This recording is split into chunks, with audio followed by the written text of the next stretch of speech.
But I'm also, not a big antibiotics guy. at all? No, I mean I took them.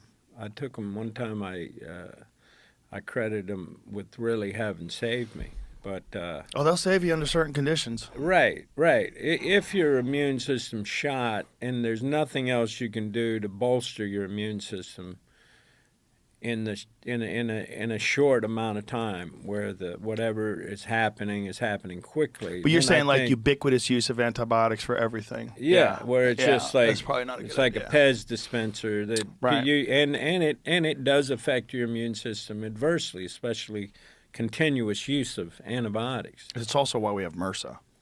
What? MRSA. MRSA is medication-resistant staph infections. Right. Yeah. Right. And that's, okay. I've had a bunch of friends who get that because that's one of the side effects. One of the unfortunate aspects of jiu-jitsu is a lot of guys get staph infections.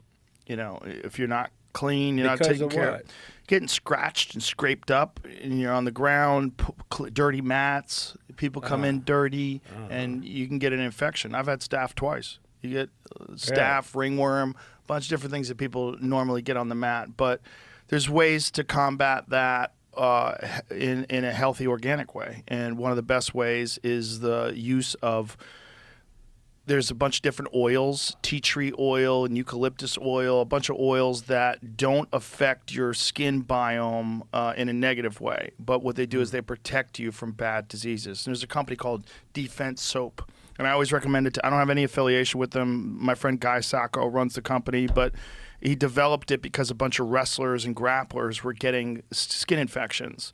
And so he developed natural remedies that don't affect your, because a lot of times guys would take like antibiotic soap and they would clean themselves with antibiotic soap. The problem with that is it kills all your healthy flora, all the skin flora that's healthy. That gets torched too. It's taking a blowtorch to, you know, like a small patch of weeds that you could just pluck out. Right. And instead of doing that, he developed this soap that uses all these natural organic remedies that, you know, doesn't affect you in a negative way at all. It's the only soap I use. I use that soap every day, and it keeps your skin healthy and it doesn't fuck it up. So there's ways around it. The real way is to prevent it, though, because once you actually get staph, especially if it's aggressive, you got to take antibiotics or you're fucked. Well, It gets systemic. yeah. My friend's wife. Mean, sorry. Go ahead. So my friend, his friend's wife rather, died of it. She was trying to do it organically. She was trying to like use herbal remedies, and she wound up dying of staph infection because it gets she systemic. did. Yeah, it gets Yeah, gets into your blood and goes into your whole body, and then you're fucked. I mean, you really have to get on a heavy, hardcore IV antibiotics for long stretches of time. So I've had friends that have huge scars on their body because they got a massive MRSA infection in their knees, and then they had to get it all opened up. They have to clean it out, and they have to get them on IV antibiotics. It's a nightmare, and it's one of the main reasons why people die after surgeries. It happens after surgeries where people get MRSA infections. Yeah. Well, Jesus. Let's Superbugs. Just stay healthy. Yes, stay healthy, Woody. Yeah. Yeah. Do you eat only vegetables? Is that what you're talking about, like meat? Are you a vegan? I'm a vegan. Yeah. Yeah.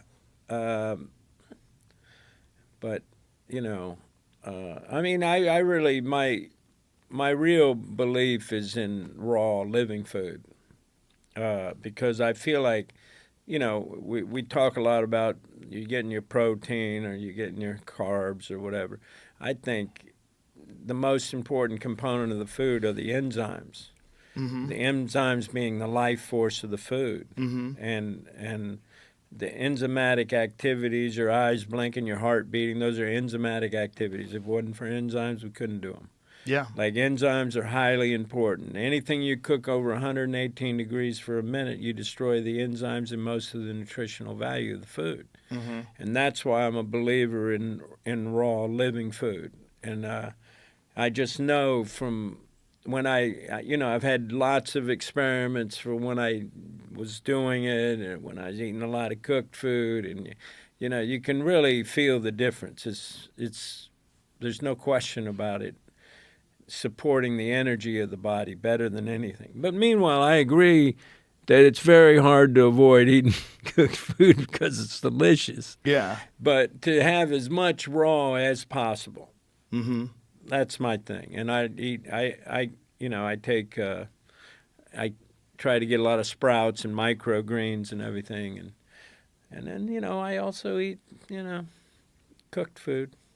Do you take algae or anything where you're getting B vitamins? Do you think? Yeah, I take. Right, I do take. I take niacin. I take. I should take more of a comprehensive B vitamin probably, but I do take reishi and I take ginseng every day. Yeah. So healthy mushrooms. Yeah, I believe Lion's in the mane, healthy yeah. mushrooms, and I take all that stuff too. yeah, there's a cool.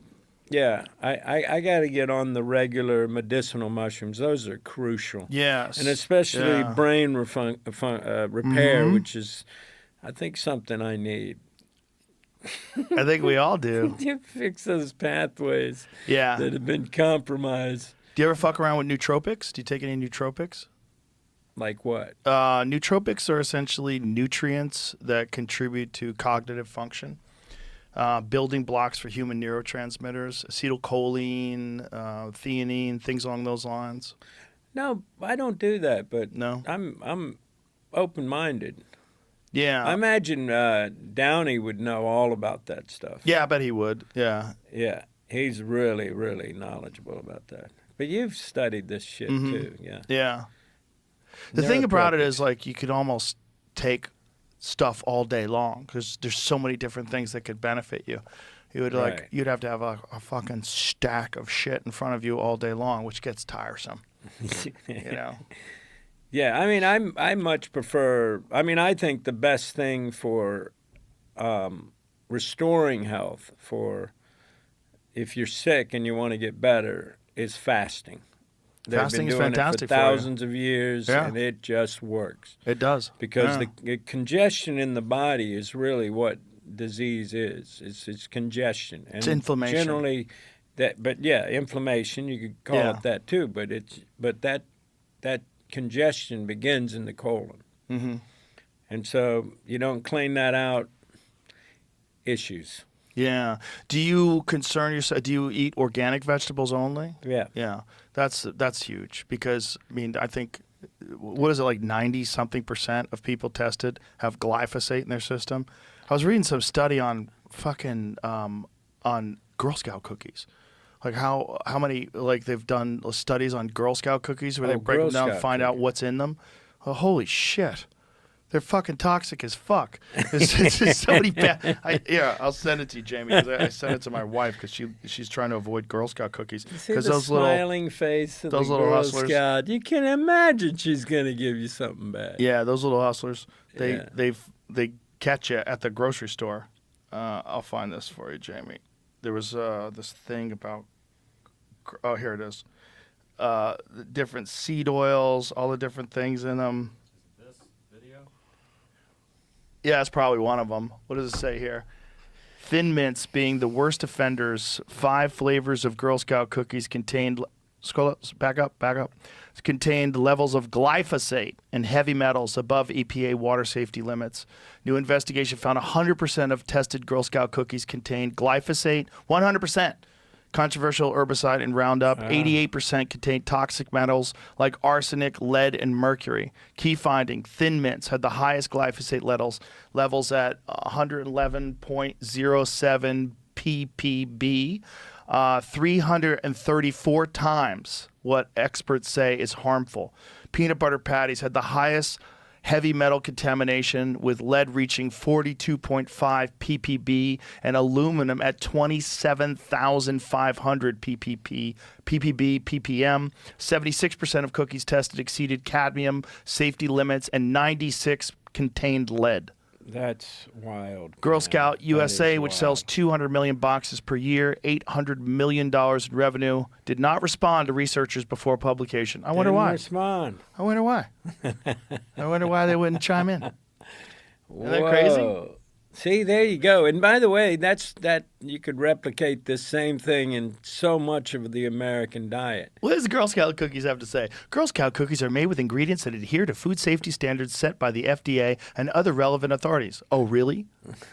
Our trusted bakers remain committed to compliance with all food safety standards. Maybe we should change the fucking food safety standards. Just because you're complying with bullshit standards. Well, that's what I'm hoping is going to happen going forward. I'm hoping too. I think, I don't know how much Bobby can affect things and what he actually can do, but I know what he's trying to do. And one of the main things he's trying to do, this whole idea of this MAHA movement, make America healthy again. And that's possible. This is something we could do. And it'd be so nice, dude. And not a lot of, it could be relatively simple. You know? Just modification. Doesn't have to be a revolution in one's diet, but first thing I'd do is cut out Girl Scout cookies. That's my first thing.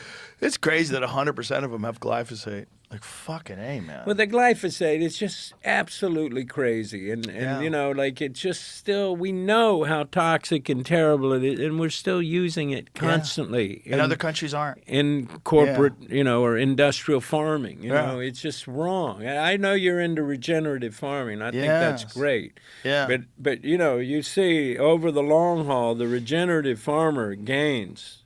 He gains financially, and he gains in terms of the soil not just turning to shit. Yes. Well, you want some shit in your soil. You want well, let's not get manure. Sidetracked. Yeah. but it's a net gain in the end. So hopefully, it's carbon neutral. Yeah. And everyone's trying to reduce carbon. Organic farms are carbon neutral because that's how nature intended animals to live.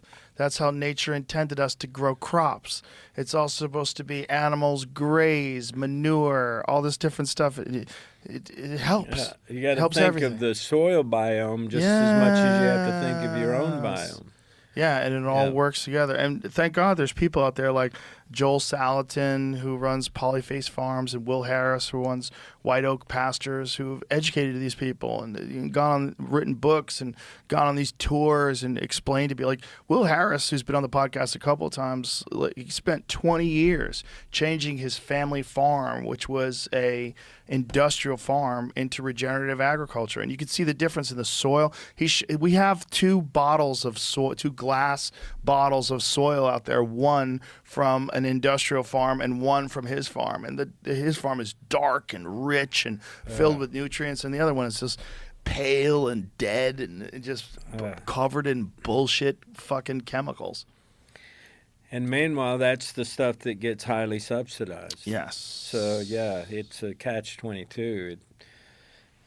If the real value, if the real expense of what happens to that soil were experienced by the American taxpayer, I think there'd be a revolt. Well, you never know. We're a lazy people. I'm a lazy bastard. Well, the real problem is we have so many people that need food, and that we're reliant upon factory farming right now to a large extent, because there's enormous populations of people that live in a place where they grow nothing.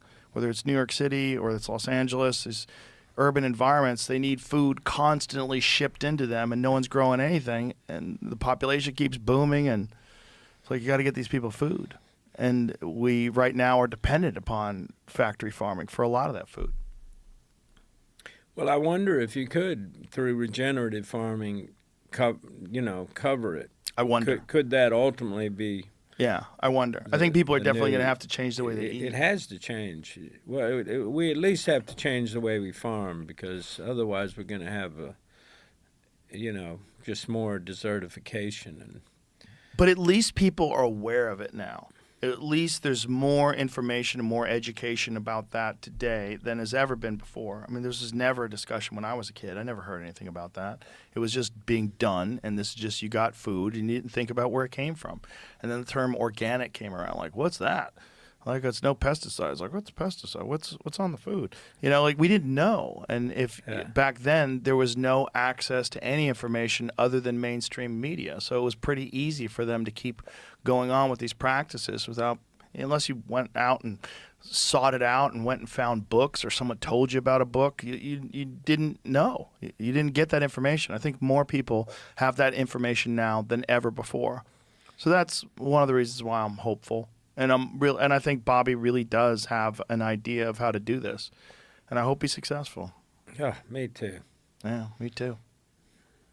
Well, listen, brother, it's been great talking to you. I really appreciated it. I'm very happy to meet you. I've enjoyed your work for so many years, so it's a pleasure to do this. And pleasure's all mine, dude. I really am. It's a privilege to be here with you. Thank you for having me. My on. pleasure. Let's break bread someday. Have I'd a love good time. to. Hang Great. out. Okay. I'll get your info and We're I'll friends. give you my email. All right. Sounds good, brother. All right. All right. Thank you very much. Cool. Thanks for being here.